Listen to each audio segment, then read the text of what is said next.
back in the 1950s, most people aren't aware of it, but there was a scientific storm in America all through the late 50s about this thing out there in space, because the astronomers were all watching it, and that was back when they weren't afraid to talk about it. It was in the science magazines. I mean, I had a subscription to, like, Popular Science, and hell, it was on the front cover of the magazine one day in, like, 1961. And I was really excited when I saw it, because here's this giant red planet on the horizon of the California coast, and a humongous tidal wave coming in towards the coast, and having grew up in the mountains of the Sierras, and this thing in the magazine, it said this tidal wave coming in was going to be at least 3 miles high, and I went in and showed it to everybody in the house, and they laughed, and they said, look, it says right here, there's nothing to worry about. It won't be here for another 50 years. Hey, guess what? That 50 years has came and gone. And this baby's out there in the sky. They've been watching it. I watched it. And I can tell you, this thing has got so much trash coming around it. You know how we live in a solar system? We've got 9 planets and a big sun.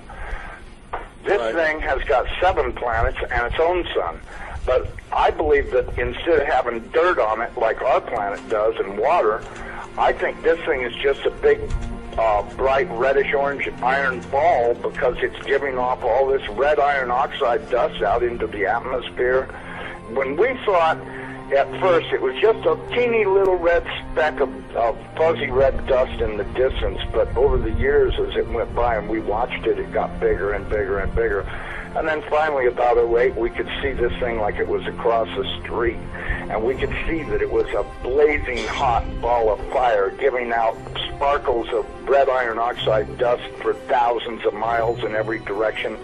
And you could see the planet circulating it. Now, I'll tell you one thing that I really am nervous about. I think this thing's got a planet like ours circling it. This is its own solar system. We're about to have a solar system come through the middle of our solar system. This can't be good. But unfortunately, it looks as though that's what's going to happen. Hopefully nothing in this mess will hit us, even though it does say it will in the Bible, at least as it does in my Bible. It says we can expect all kinds of problems. We were looking at asteroids right close to this thing. There's asteroids that are floating around right near that are orbiting the main sun itself. These things appear to be about 500 miles across. And as you go back into the tail, you get into meteorites that go back for millions of miles in the tail. This thing looks like a giant red teardrop-shaped dust cloud. And you can see, if you're able to see it up close like we did, you can see every speck out there.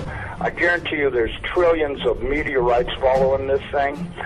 Now, these CIA people that I know say that we're not going to be that close to it when it goes past us. They're saying that in order to attain breakaway speed, when it comes up around the backside of the sun, its speed will at least double, possibly more, which will put it here earlier than everybody is saying it will. And that this thing will probably be about 20 million miles from us when it crosses in front of us. And then as soon as it flips us upside down, we're going to go into its debris field tail and be pelted with meteorites. And of course in the Bible it says they will talon 70 pounds. So if you've got 70-pound meteorites falling like hail, and I can guarantee you they will be falling like hail because there are that many in the tail of this thing. This thing has got a tail loaded with trash. I mean, it's incredible the amount of stuff that's in this thing's tail. And we're going to go right through that tail, and if it doesn't beat everything on the surface of the ground into a flat putty, I don't know what it'll take. I tell everybody, you better be at least 20, 30, 40, 50 feet on the ground and have either concrete or stone above you, because it'll break through the roof or whatever you've got if you don't.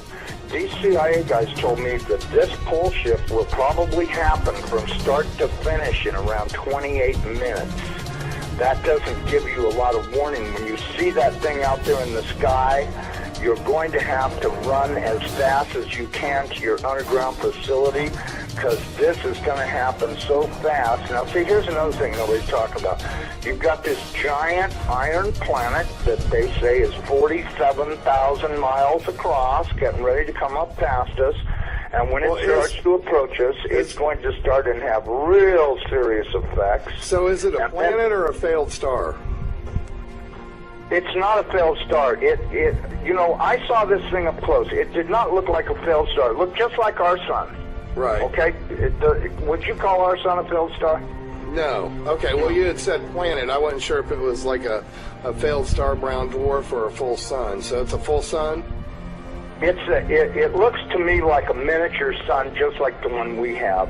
The only difference is our sun is giving off flames and stuff, and this one's doing the same thing as it, but it's giving off this red iron oxide cloud of dust around it, and until it got close, we couldn't even tell what was in there. We could see it was hot, and it looked like it was just a dull red when we were first able to discern it through the red cloud.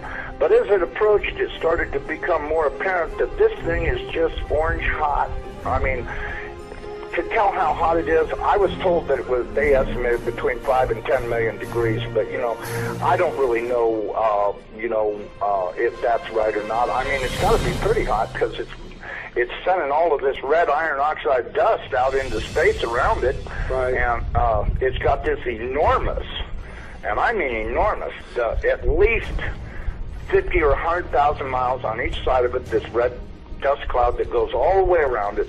I know when we were watching it, as it started to make the upward swing to approach behind our sun, it was amazing. The red dust cloud settled down. Instead of being round, it started to settle down into a V, like wings, upside down wings. Right. And I thought, boy, I wonder if that's where the ancient Sumerians got the idea this thing had wings, because, you know, centrifugal force is a funny thing. When it comes back up around the planet, when we see it in the sky, my guess is it's going to look like it's got wings, because centrifugal force is going to be pulling the red iron oxide dust and particles out to one side, and then as it starts to climb out and go away from us, listen, I was told that this thing's magnetic field is going to be so strong, anybody that does not have a padded lead helmet to wear will have their brain gutted for everything they ever knew, and they'll be a complete raving moron after this thing passes. They'll they won't know, they'll pee in their pants. They won't have a clue what's going on, because this thing will gut their brain. And you know, I was reading a deal in my Bible. It says that after this happens, that nobody will care because they won't be able to remember it. Well, of course, I was told by somebody the reason that is because the electromagnetic field from this thing will be so strong, because, see, as it comes up underneath of us, it's going to start and pull us toward it. And then, just like a pair of big magnets, all of a sudden it's going to lock onto us. And when it does, it's going to be like the Jolly Green Giant hit the earth in the ass. It's going to send a jolt 500 to 1,000 foot high. This is what I'm told. 500 to 1,000 foot high shock waves all the way around the planet Earth. They'll be so bad that in a lot of areas that don't have good solid soil, it'll fluff it so badly that you'll practically be like you're standing in quicksand. And that this thing's magnetic field will literally gut your brain of everything. And so you may want to give some thoughts to getting you some sheet lead, build you a little lead helmet to wear, you know, like a little motorcycle helmet to protect your entire brain and the back of your neck, so that way this can't happen. Because, you know, if these guys are right about this, and I'm pretty sure they are, because I know for a fact they know what they're talking about when they say stuff. And so, you know, and it does sound reasonable to me, knowing what I do about electromagnetic energy, that this could happen. So what you're hearing, folks, is the interview with a CIA buddy that saw exactly what we're talking about, going way back. He looked through the Hubble telescope. He says, I saw, like it was across the street. So when you have first-hand eyewitness that says, I saw it, he's describing what he saw. Now we know, we can tell he's not an astronomer. He doesn't even say the word correctly. He's probably not that educated in any of the field of science when it comes to this. But he was lucky enough to have a buddy that was there. He could take a glance into the Hubble telescope and see something that probably scared the bedoodles out of him. And they were looking at this thing back in the day when it wasn't being covered up, because they felt there was enough time. There was enough time to prepare down the road. It wasn't an immediate risk. So no big government cover-up yet. But then once somebody got a hold of it and said, listen, we can't let this cat out of the bag, because it might not seem dangerous today, but there'll be enough people making some waves, pardon the pun, that's going to cause some controversy and some conspiracy theories start running wild. So obviously it got covered up for a while, and then probably about the mid-70s, early 80s is when it resurfaced again. So here we are, folks, in 2017, 50 years later, after this insider has given his account of what he saw with the Hubble telescope back in the 60s. So we know the government has known about this for a long time. They have covered this up. And we have steadily uncovered the information, whether it be the U.S. Navy flood map, to all the information about Nibiru, Nemesis, and its planets in the solar system that's coming through our solar system. The data has been there. We have painstakingly uncovered it, and with the advent of the internet, the computer, and the social media, we have been able to pass this information along to one another very quickly. And so we know that the effects of what's happening with this solar system passing through us from history of recorded events is real. There's very biblical foundational proof that's happened in the past, whether it be pole shift of the Earth flipping on its axis, the flooding and the tsunamis that come along with that, the melting of the polar caps, the sea level rise, the tsunamis, the earthquakes, the shaking, the Earth crust breaking apart, all has been recorded, and we have been projecting the effects coming soon. The size of this Nemesis system in comparison to the Earth is staggering. Thus why the government has covered this up for all these years. Executive orders written to protect the American people from the truth.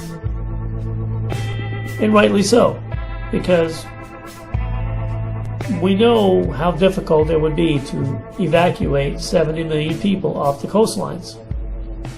And the government has done that too. They realize the pitfalls in regard to moving this many people to safety. But for those of us that do watch these videos and research ourselves to find the proof in the photos of the coming Nibiru and Nemesis system, the collection of these 7 planets that are in our solar system affecting us now will continue to increase. By the time we see it in the sky with the effects coming in, that will be too late. Our time is now to begin acting on these gut feelings and research and data that we have put together, these collective ability of seeing these things before we start seeing the tsunamis flood into the coastlines. Because when this pole shift alignment happens, when the Nibiru and Nemesis and the other planets and moons come in proximity to this Earth, it will happen so quickly we will not have time to do anything. The commentator in this video that gave his account said that this pole shift will happen in approximately 30 minutes. So this effect of the oceans and sea level rise will happen very rapidly. we see the asteroid shower, meteor shower, happening on August 12th. We have a solar eclipse coming on August 21st. We have the September 23rd alignment of all the planets and stars, according to prophecy in Revelation 12. This year, September 23rd, 2017. It's no coincidence that this alignment of the celestial sign, the harbinger warning of the events coming, that it coincides with all these other things that we've been researching for these past several years. So the time is now, folks, to make the move, know exactly where and what you're going to do with the like-minded people within your group. This is not something that we can just overlook. The government has spent decades preparing for this. Many of us have spent at least 5 to 7 to 10 years researching all this. We have seen the proof of the theories by watching the sunsets and sunrises across the globe at different time intervals and different locations, from South America to the UK to Halifax, Nova Scotia, up north. We have seen photos like this. We just don't have two suns appearing because it looks pretty. There's a major reason why we're seeing this.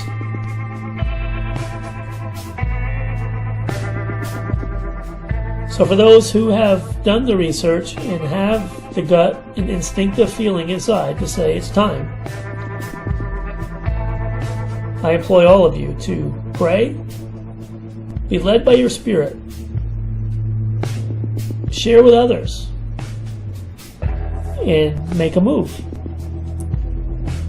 Act on what you're seeing and feeling and make it happen now, before it's too late.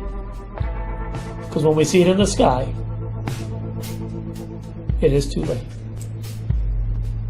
We'll see you on the other side, folks.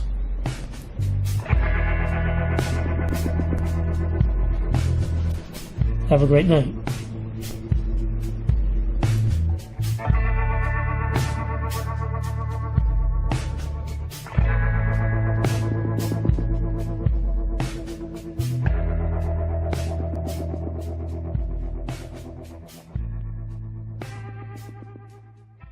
However, before my research, if you would have asked me then if I think there is really a planet X, I would have said no. But if you ask me now, my answer will be yes. I believe there is a Nibiru in our solar system. Let me show you why. Originally, I didn't see how a huge planet, 4 times the size of Jupiter, can exist in our solar system without us knowing. But that is before I learned about TNO. Before I did extensive research on ancient prophecies, which, believe it or not, collaborated somehow. Let me put it this way. You may not recognize Nibiru when it comes, and the visit may be different from what you expected. But believe me, there is a Nibiru out there in our solar system. For people who are new to this Planet X Nibiru theory, let me give you a quick tour. According to the ancient Sumerians, the 10th planet Nibiru is on a highly elliptic 3,600-year orbit. It is called the Destroyer Planet, as when it comes, it will bring destruction and possibly the Doomsday. Wait, if Doomsday comes every 3,600 years, how come we're still here? Think about it this way. Many comets pass by our sun regularly. How many of them hit planets? The last and only one I remember was the Shoemaker-Levy 9 hitting Jupiter in July 1994. So maybe Nibiru's last flyby was harmless last time. But we may not be likely so lucky next time? Before jumping to any conclusions we cannot sustain, let me bring you another popular Nibiru theory. the planet Nibiru of Nemesis. Nemesis is supposedly our Sun's brown dwarf twin. The theory was first introduced in 1984, largely based on the Earth's mass extension 26 million year cycle. An evil twin 1.5 light years away, hidden beyond the Oort cloud, would be a perfect suspect. If Nibiru is a planet of Nemesis, it could explain how its occupants survived 3,600 years without a sun. Nemesis is Nibiru's travel companion and its portable generator. When the theory was introduced in 1984, it made great sense, and at that time, scientists believed that most stars are binary. Obviously, our sun should not be an exception. However, scientists have determined that mass extinction happens more like every 50 million years. And two mass astronomical surveys, which ran from 1997 to 2001, failed to detect any brown dwarf in our solar system.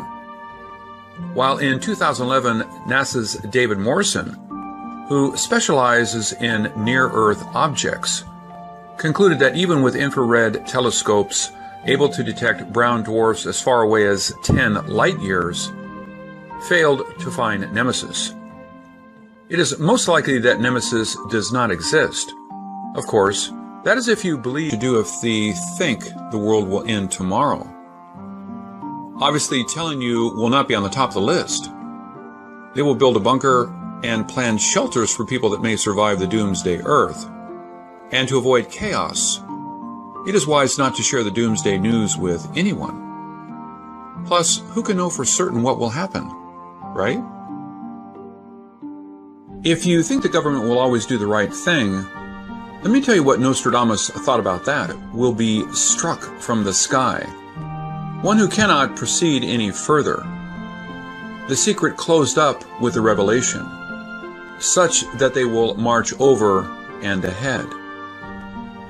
If you have any doubts about Nostradamus' prophecies, check out some of my Nostradamus videos.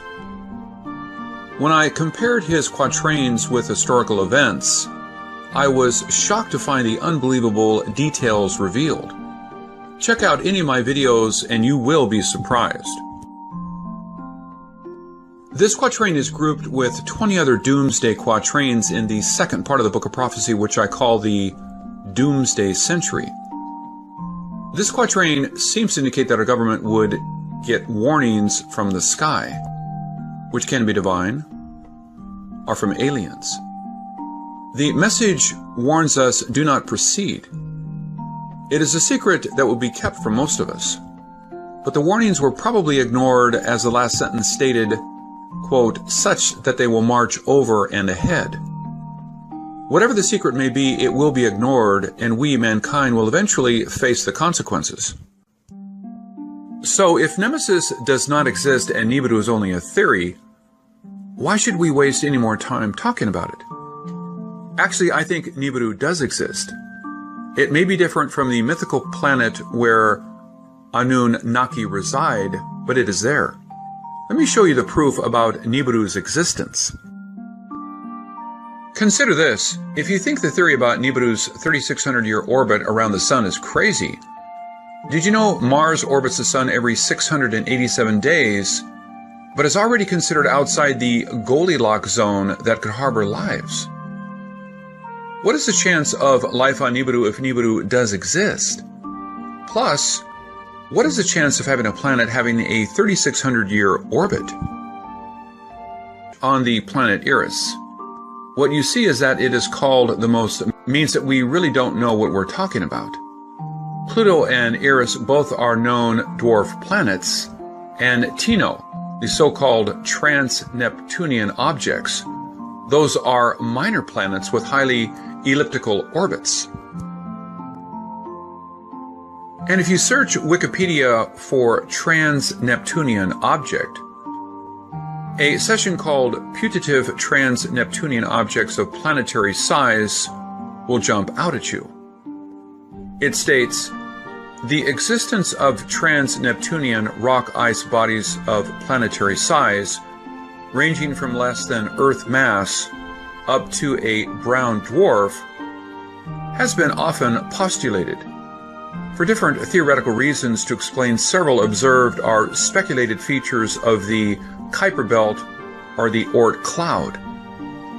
It was recently proposed to use ranging data from the New Horizons spacecraft to constrain the position of such a hypothesized body.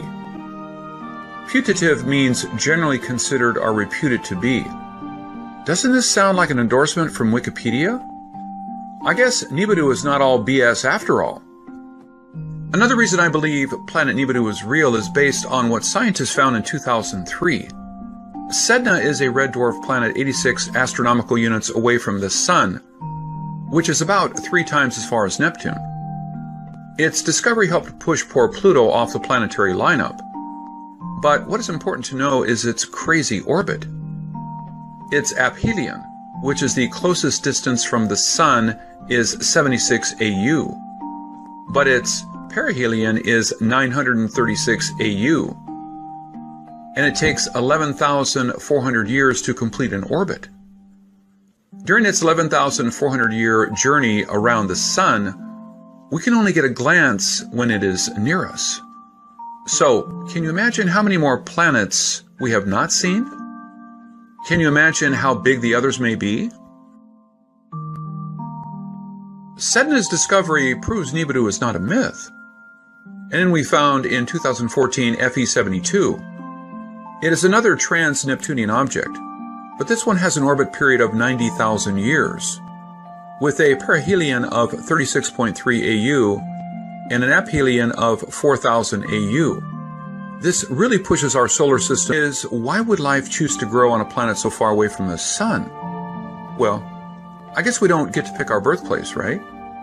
We have to adapt to our environment, correct? Plus, life may have started on a beautiful, friendly planet till the planet changed. For that, I will share with you another story we are all quite familiar with, the Shoemaker-Levy 9. Did you know before Shoemaker-Levy 9's impact with Jupiter, it was not orbiting the Sun? That is a fact few people know. Time changed the comet's path and destiny. So, an advanced civilization may have been flourishing on Nibiru before the planet changed its course. Or maybe Nibiru was pulled away by another star. Maybe it is our Sun's binary twin. Its advanced technology made it possible to cope with whatever harsh environment, and its residents refused to leave home. Scientists feel the chance of our Sun having a twin star is slim. But what gravity forces keep these minor planets circling our Sun and something else on these elliptical orbits? There must be another massive body on the other end. Remember, we can only see them when they are close to us. Can you imagine how many more are out there that we have not seen? If the Earth has survived till today, why should we worry? Even if there are 1 million Nibirus out there, they probably won't come closer than Pluto, right? That may be right, but since we know so little, we have to rely on people who know more, and that is the problem. We have found so many new planets and new stars. Who will know what the next